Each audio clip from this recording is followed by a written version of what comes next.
क्या आप जानते हैं कि उत्तर प्रदेश में एक ऐसी विधानसभा सीट है जो 1993 से लेकर आज तक इस सीट पर पार्टियां तो कई सारी बदली लेकिन परिवार नहीं बदला। कभी कांग्रेस, कभी भाजपा तो कभी निर्दल, लेकिन विधायक एक ही परिवार का बना रहा।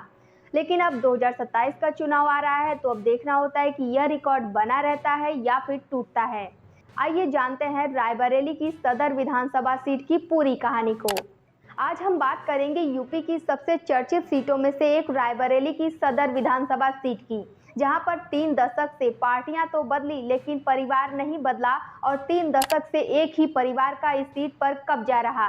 रायबरेली की सदर विधानसभा सीट पर 1993 से लगातार अखिलेश सिंह का परिवार ही जीत रहा है। चुनाव में पार्टियां बदलती रहीं, चुनावी समीकरण बदलते रहे, लेकिन परिवार नहीं बदला और लगातार जीत हासिल करता रहा। फिर आता है 2017 का चुनाव, जब अखिलेश सिंह अपनी बेटी अदिति सिंह को कांग्रेस के टिकट पर चुनावी मैदान में उतारते हैं। उस समय बीजेपी की पूरे उत्तर प्रदेश में मजबूत लहर थी, लेकिन रायबरेली सदर में अदिति सिंह ने कांग्रेस के टिकट पर जीत दर्ज की। और फिर 2021 आते आते अदिति सिंह और कांग्रेस के रिश्तों में दूरियां बढ़ गई और उन्होंने कांग्रेस को छोड़कर भाजपा का दामन थाम लिया। लेकिन जब वह कांग्रेस में थी तब वह खुलेआम चुनौतियां देती थी कि वह कभी भी भाजपा के साथ नहीं जाएंगी।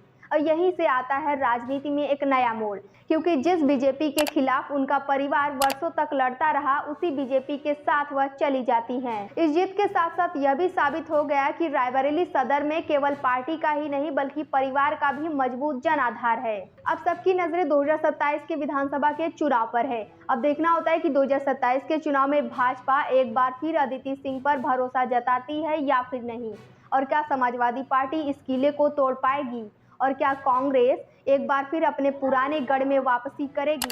अब सबसे बड़ा सवाल, 1993 से चला आ रहा इस परिवार का राजनीतिक दबदबा 2027 में भी कायम रहेगा या फिर पहली बार इतिहास बदलेगा।